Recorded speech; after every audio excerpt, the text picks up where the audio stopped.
Their trademark weapon is deadly. Trinitarios know how to work with machetes and fight with them. They will just cut your hand and that's it. They not just want to do a little assault on you, they want to put you 6 feet under. They don't shoot their victims. They butcher them. A whole arm could come on. Your leg, wherever they hit you at, is gone. They are the Trinitarios, one of New York's most lethal and fastest rising gangs. You kill somebody with a gun, you ain't nothing. But if you kill somebody with a knife, I mean, you're real.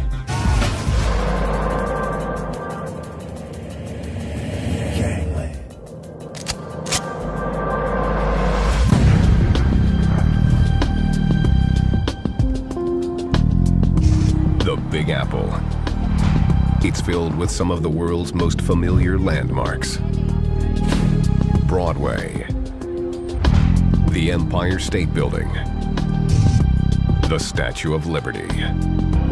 New York is very, very big. You have the business district, the financial market. New York has a shower law for everybody. Far less welcoming is a group of outlaws that call New York City home. A brutal gang, more than 1,000 strong, with roots in the Dominican Republic. They are the Trinitarios. Their goal is to dominate America's largest city. The Trinitarios, they always want to be on top. They want to be on top of Bloods, they want to be on top of Kings, they want to be on top of Nietas. They got to be on top always. The Trinitarios were born and bred in the New York City prison system. Now, they're spreading across the city's 5 boroughs and creeping into nearby Hudson County, New Jersey. They feel the heat in New York and then they come over here. Or if they've committed a crime and they wanted to get away, they'll hide away over here in New Jersey. They've built their violent reputations wielding a simple but grisly weapon. They don't go out there and shoot people. They're mostly machetes. They're slashing people and cutting people. If you hit him and you pull it back, he brings everything out. Blade, a high-ranking Trinitario in one of the New Jersey chapters, fears retaliation for speaking out about the gang. He asked to have his identity concealed.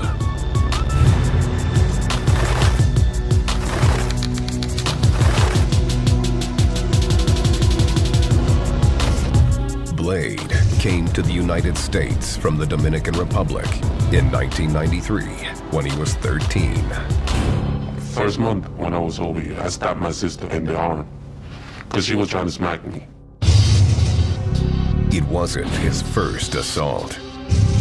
Blade already had a violent reputation. I stabbed somebody in the heart. I was like 11 years old because he was trying to take my sneakers. Blade and his family settled in Jersey City, across the Hudson River from Manhattan. It was a tough adjustment. Yeah, I didn't speak English when I came over here. And when I used to go to school, I used to get jumped every day. Everybody, basically. Blade joined the Trinitarios and quickly made his own reputation.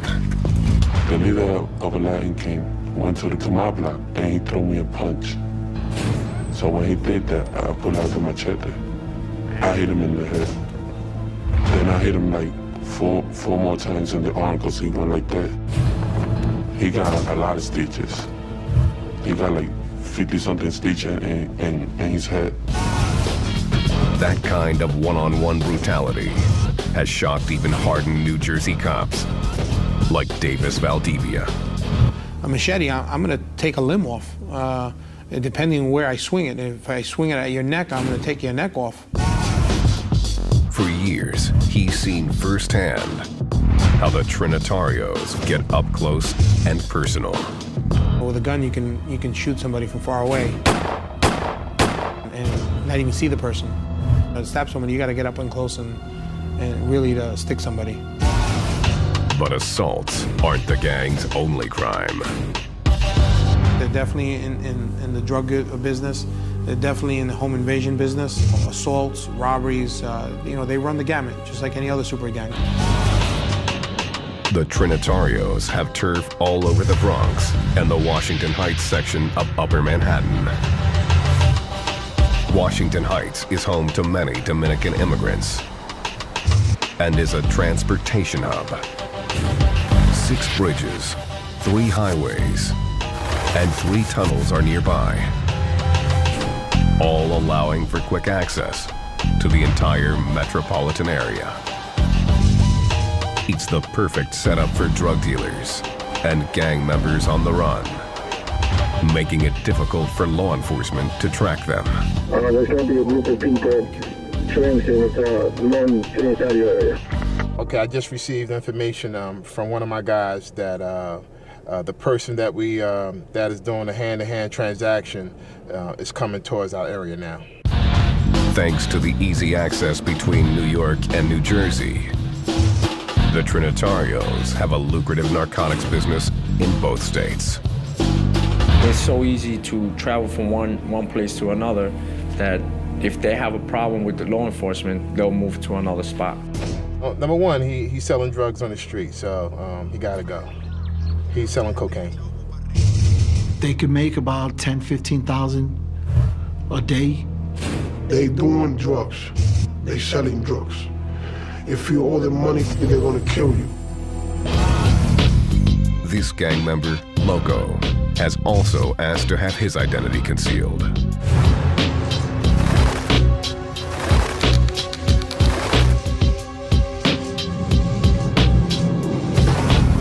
Loco began hanging with the Trinitarios when he was 16. I was attracted to them by the way that they used to hang out. Money and girls. They used to drink. If you didn't have money, they would give you money to eat, to get whatever you want. He ran into trouble with the law when a brawl broke out at one of their parties. Some three from New York came and stopped that guy 5 times. And from that time, we all got locked up. Loco found himself behind bars for 6 months in the Hudson County Jail. His cellmates were all hardened gang members, and Loco had to make a life or death decision. When I went to jail, it was so crazy because I wasn't a member of a gang. I had to make a choice. Or I'll be neutral and I get beat up, or I'll become Trinitario. Loco joined the Trinitarios. You gotta fight for respect. If you don't fight for respect inside, you're gonna get beat up. You're gonna get killed. Though New York authorities have battled the Trinitarios for years, the gang has flown under the radar of New Jersey PD. We weren't aware of them.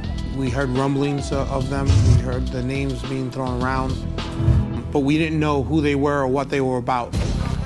But a savage crime would change everything.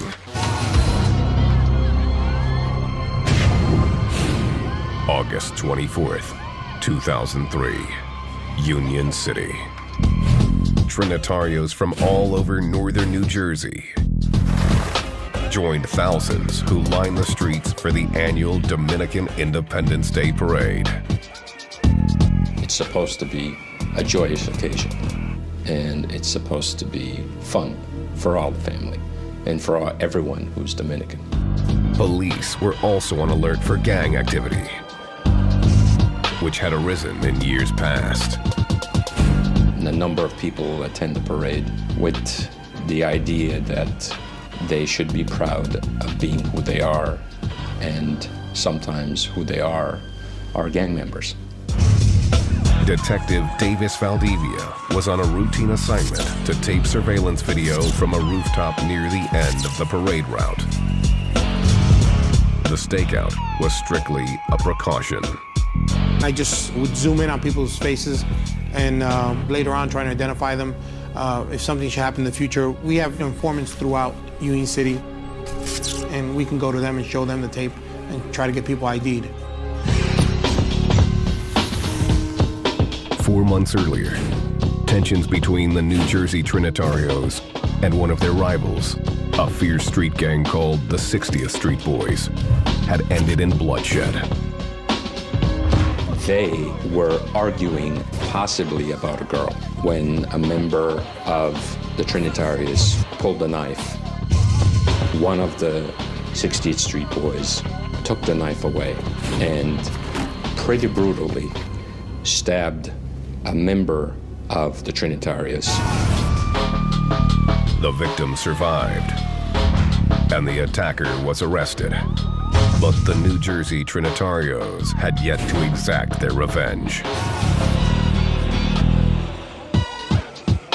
Now, as the parade wound through the streets, Detective Valdivia scanned the crowd with his camera. Suddenly, some new faces caught his attention.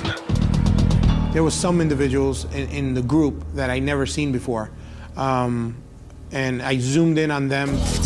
The new gang members turned out to be Trinitarios from New York. 4 months had passed since the 60th Street stabbing, and the New York members were angry that their New Jersey crew hadn't retaliated. The guy from New York, it was like, and you haven't done nothing? So we gonna do something. They kill anybody and they don't care. They had to do this to let everyone know that this is what happens to you when you mess with the Trinitarios. The Trinitarios confronted the 60th Street Boys, but they weren't about to go down without a fight. They challenged the Trinitarios to settle the beef after the parade. The 60th Street local gang basically says, if you want some of this, you know where to find us. The Trinitarios were ready for battle. They met in a nearby schoolyard and planned their revenge. They would execute a coordinated attack on the 60th Street Boys on 60th Street on their own turf. What happened next would put the New Jersey Trinitarios on the map. They definitely made a name for themselves that day. They gotta respect our parade and they gotta respect our colors. And we're Trinitarios, so we're going after them.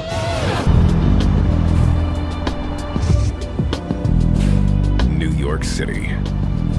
It's the gateway to the United States. A symbol of opportunity, hope, and the American dream. It's also the breeding ground for a fast-rising criminal enterprise that silences its victims with machetes. A Dominican gang called the Trinitarios.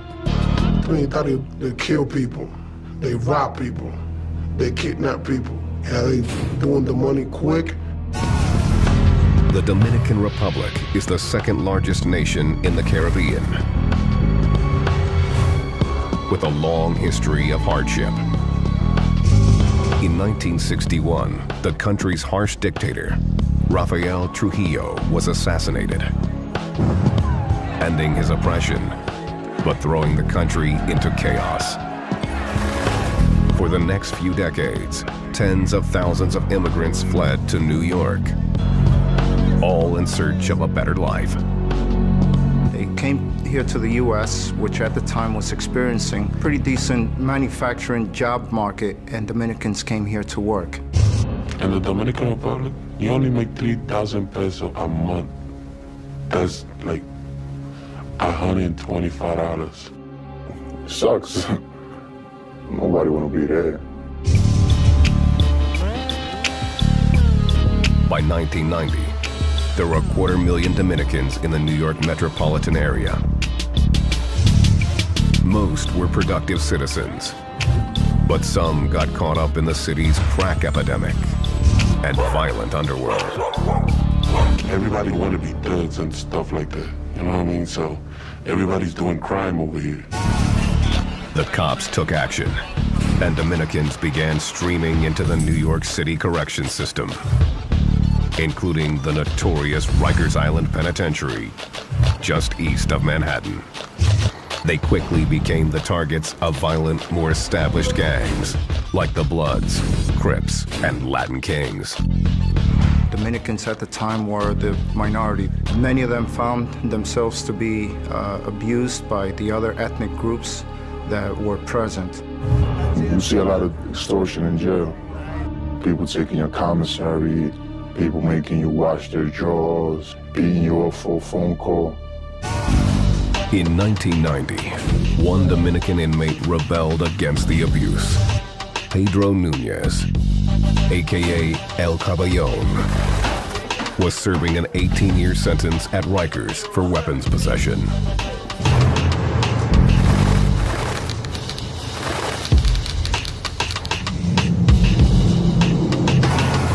El Caballon formed his own gang, Trinitarios, which means Trinity. He took the name from three revered leaders of the Dominican independence movement from Haiti in the 1840s. He saw the abuses that were occurring, and just like Duarte, Sanchez, and Mella saw that the Dominicans were being abused, he felt the same way and started this group with the same name as the founding fathers of the Dominican Republic, the Trinitarios.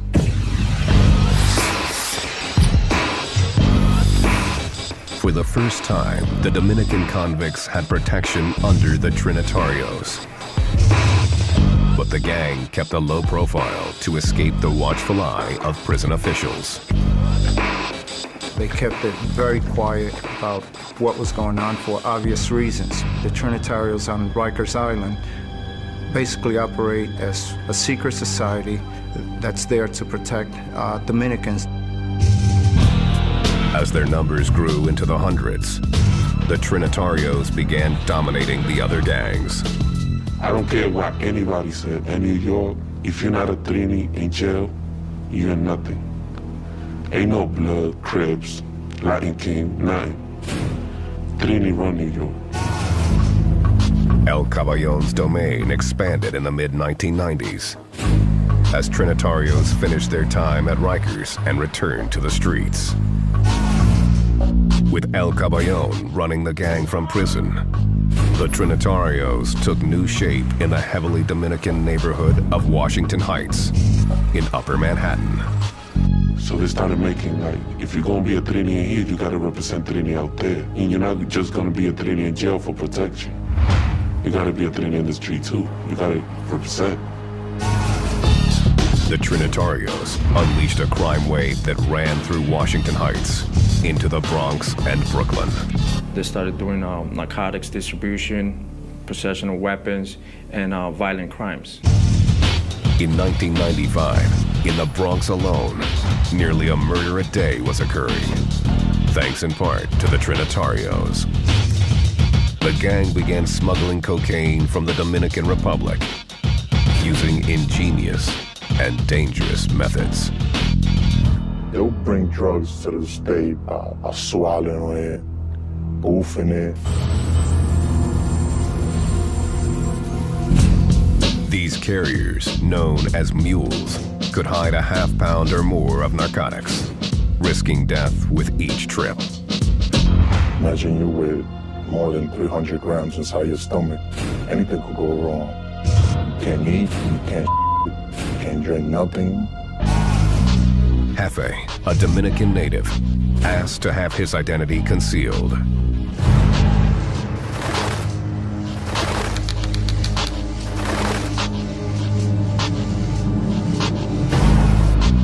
He and his family moved to the Bronx in 1992. There's always something going on around there. Someone getting shot, someone getting caught for selling drugs. Jefe's father worked long hours driving a cab.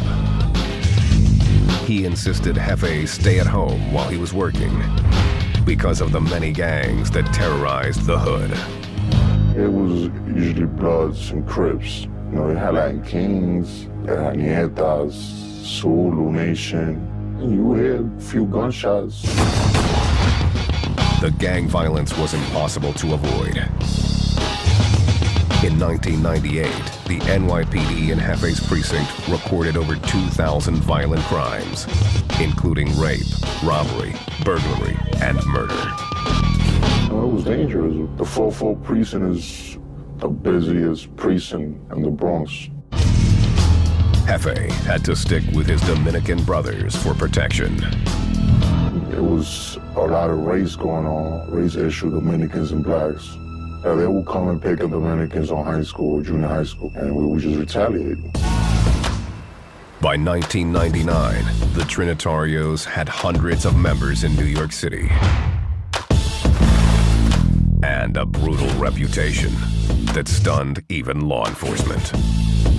They had to go to the extreme to prove themselves to the other gangs that they could compete with them in the streets or drug sales. They attacked their rivals with machetes, common weapons in the Dominican Republic, but rarely seen in this urban jungle. We used to carry a machete in our pants, our book bag, our sleeves. Wherever we could have fit it, we would have carried it. Armed, dangerous, and in control of New York, the Trinitarios were anxious to expand their territory. They found it right across the Hudson River. For years, New Jersey had attracted Dominicans who craved the advantages of the city, but with a lower cost of living. All it took was one Trinitario, and New York's inner-city gang epidemic spread like a virus into the suburbs of New Jersey. It started only by one person in Bayonne, and then from Bayonne, it got all the way up to Union City and West New York. The New York members began mentoring their New Jersey counterparts. They didn't have a structure at the moment, so they started helping them and teaching them how to do the stuff, how to sell their own guns, manufacture their own drugs. As the gang became more organized, so did its drug trade. The power of the Trinitarios was spreading fast. They go through the George Washington Bridge, so they transport the drugs from New York to Jersey City, and then from Jersey City, they spread it up north. New recruits were easily found in local high schools. Blade joined his sophomore year, then dropped out of school to focus on his new family. When I became a Trini, it was all about taking care of people. You needed money for rent, we there. Like, nobody wanted to mess with Trini. Their ruthless use of crude, store-bought machetes made it even more obvious that the Trinitarios meant business. Loco witnessed one fight that drove the point home.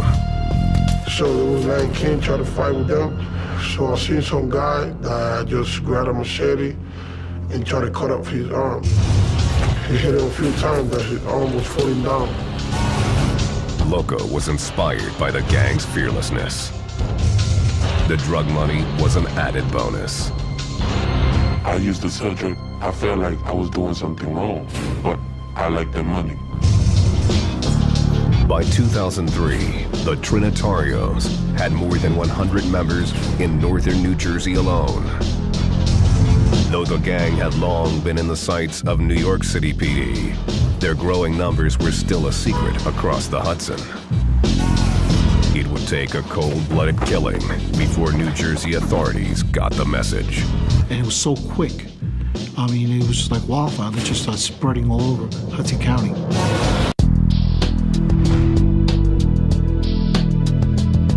The Trinitarios, a machete-wielding Dominican super gang in New York City,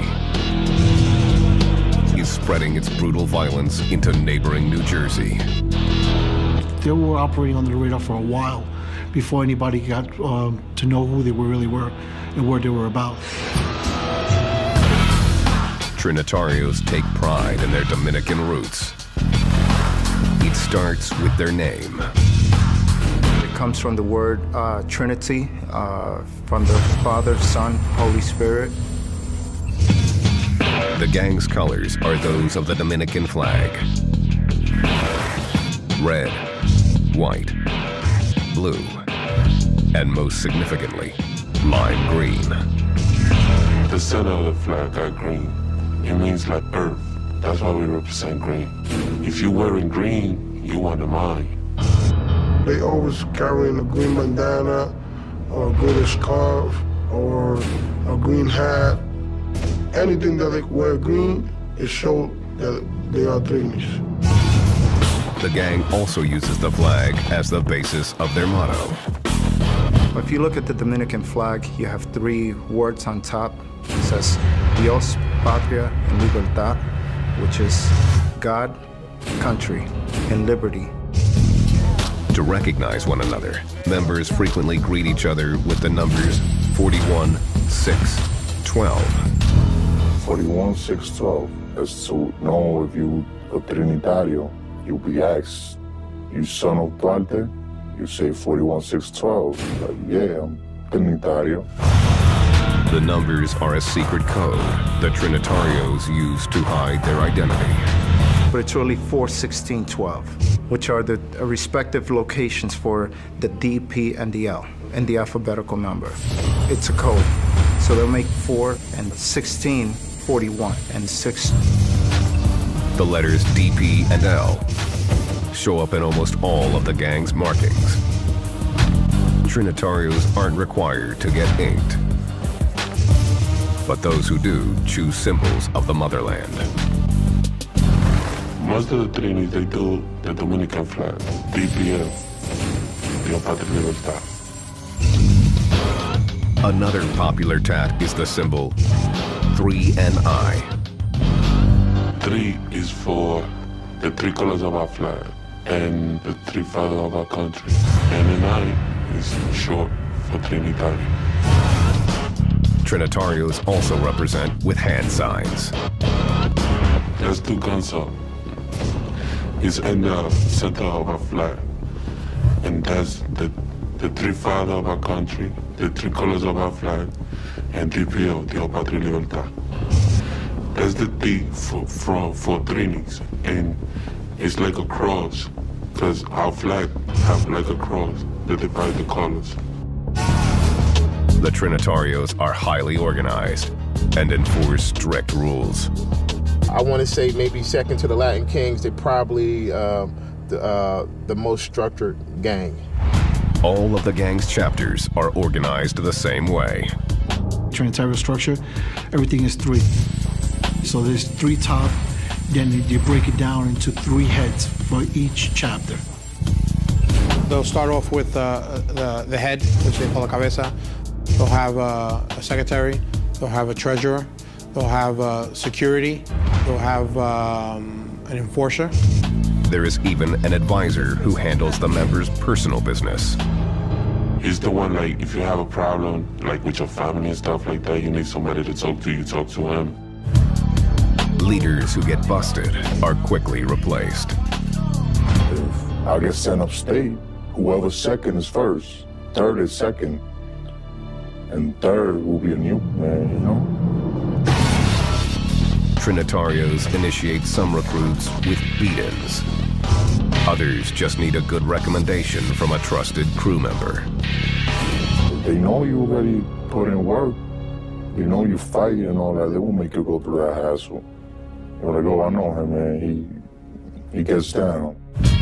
All members must learn and obey the gang's basic code. The 7 points.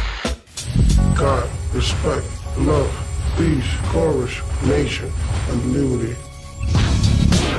Gangsters who mess up get DP'd. You get 3 people that's gonna hit you for 3 minutes. It's from down to the head to the body. A second violation means twice the discipline. So you gotta make sure you don't do it again, because when you do the second time, you're gonna get 6 minutes. The third time, you're gonna get suspension. You ain't gonna be no treating no more. Chapters hold regular meetings where they collect dues and conduct business. The money that we collect in every meeting is just in case you get locked up, we can send you money to jail. Once a year, Trinitarios from all over New York and New Jersey meet for a universal. They will have the universal so everybody could come down and be a part of what's going on. New York Trinitarios, older and more experienced than their suburban brothers, still call the shots. I would say New York probably has more of an influence on Jersey, and probably tells them what to do, or what to say, or how to act if they don't like what they're seeing or hearing. That's what happened in August 2003 at the Dominican Day Parade in New Jersey. The New York Trinitarios discovered that their Jersey brothers had been attacked and issued their secret call to arms. 227 is 227. It means you go to war. The numbers are a code for February 27th, 1844. The day the Dominican Republic declared independence from its Haitian rulers. In Hudson County, it would signify that all hell was about to break loose. As soon as somebody said 227, my people gonna come. And they're gonna come ready.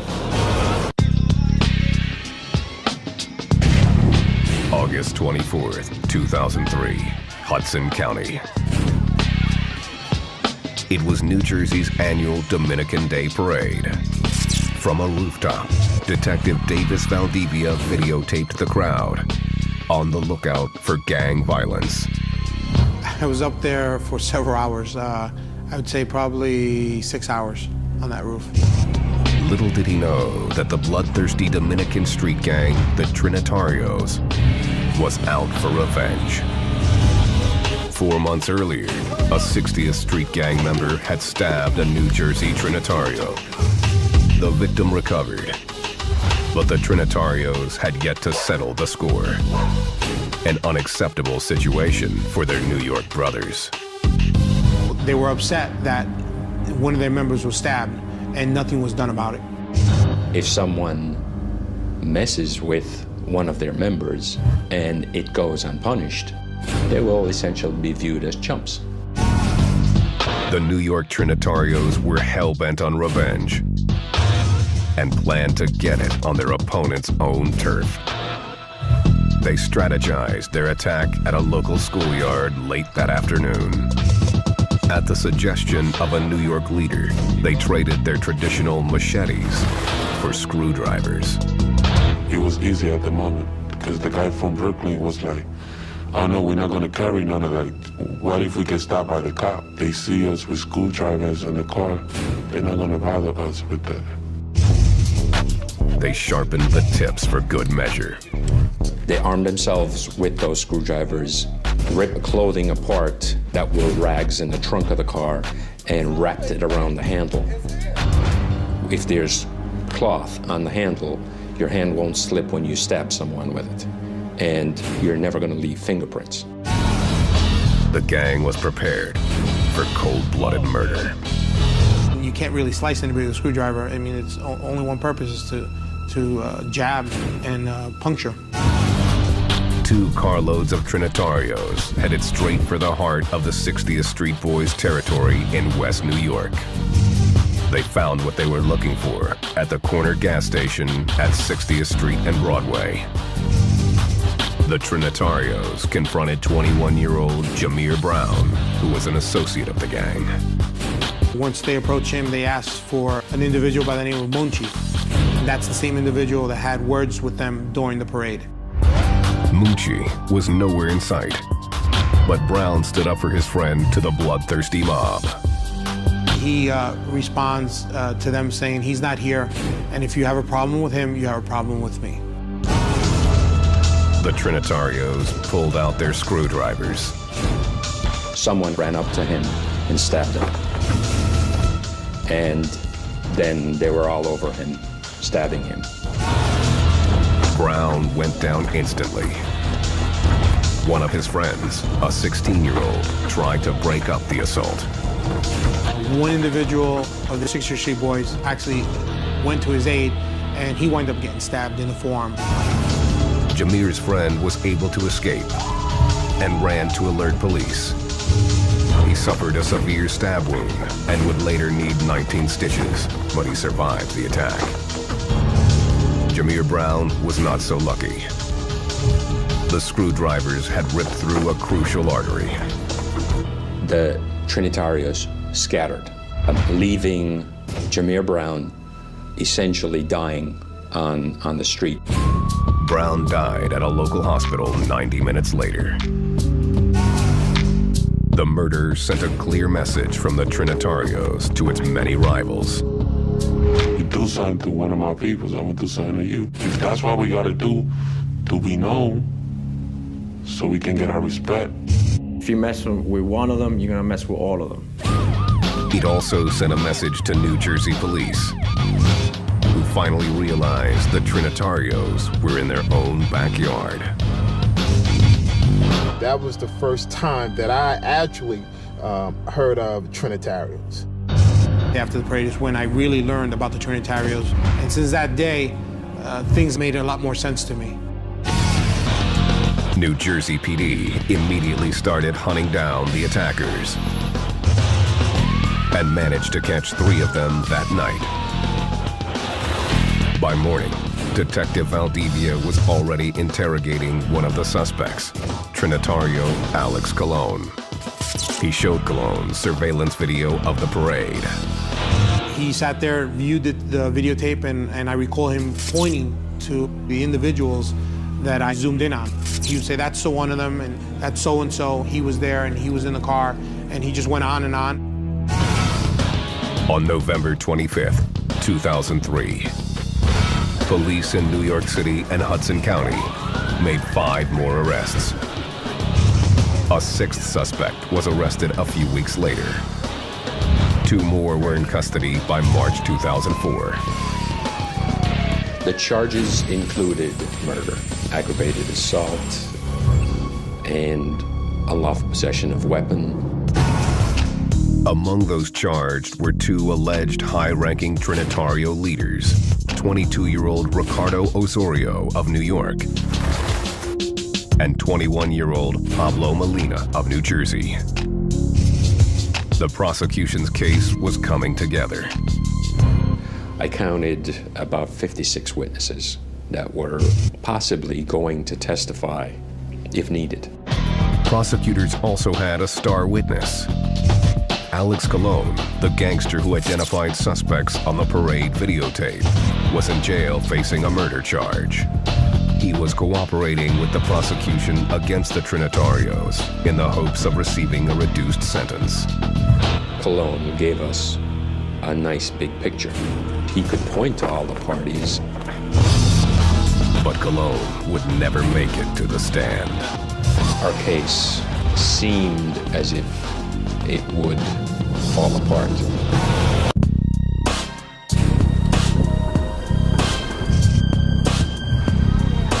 Hudson County, New Jersey, 2004. Police there were carefully building a case against the Trinitarios, who had repeatedly stabbed and killed 21-year-old Jameer Brown. Screwdrivers, a lot of which were described as scary and old and rusty. It was a pretty brutal attack. 8 defendants were set to stand trial. One of them, 23-year-old Alex Colon, was cooperating with police. He provided quite a bit of information.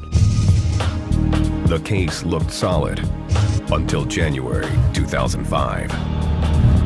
Colon was killed by a fellow inmate in jail. No one could prove the Trinitarios had murdered Colon to keep his mouth shut. And the prosecution was now in big trouble. Their star witness was dead, and other witnesses were terrified they might be next. They wouldn't speak to us. The state was now scrambling to rebuild its case. So we had to start putting a whole different case together. And now this was now a patchwork of witnesses.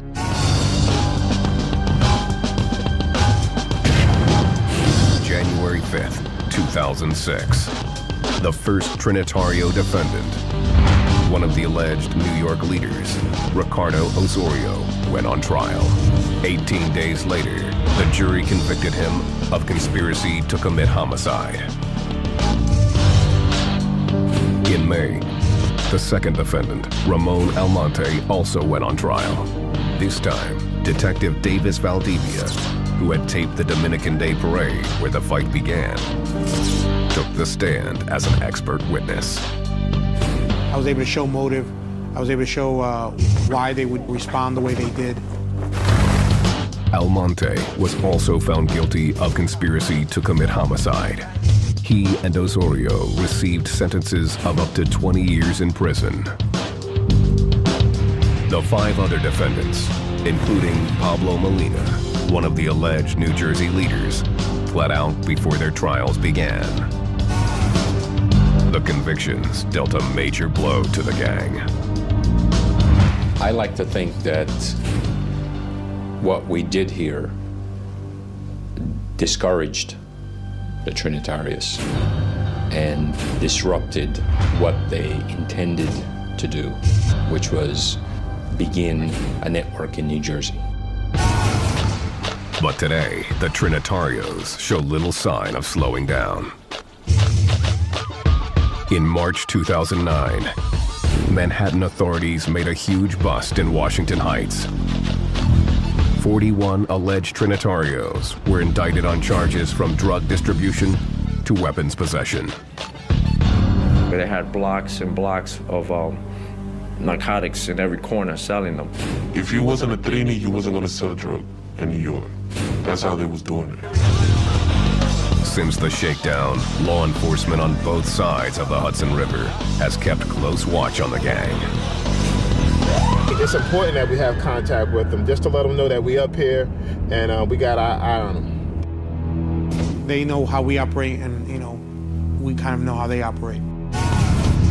Detective Valdivia is now a full-time gang investigator in a nearby county. He still considers the Trinitarios to be a major threat to New Jersey and beyond. They're definitely in Connecticut. There are reports of them in Florida. They definitely have grown. They've definitely gotten bigger. Not every gangster is in it for the long haul. Loco is no longer active in the Trinitarios. He says he's done spending time behind bars.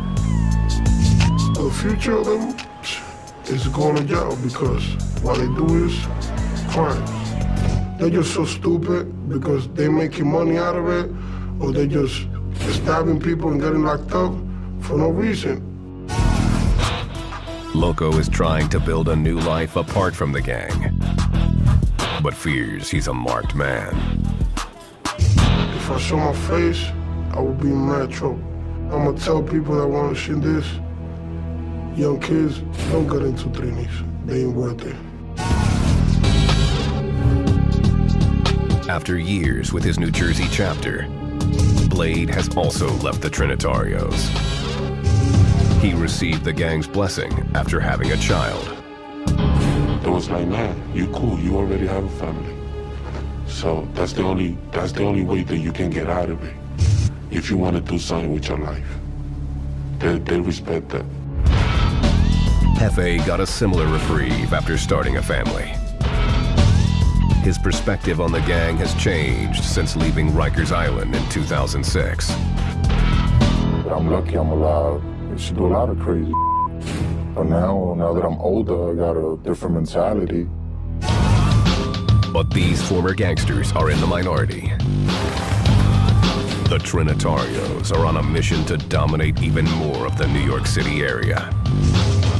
Nothing will stop them. Fighting, stabbing people, robbing people. Nobody can touch us, not even cops.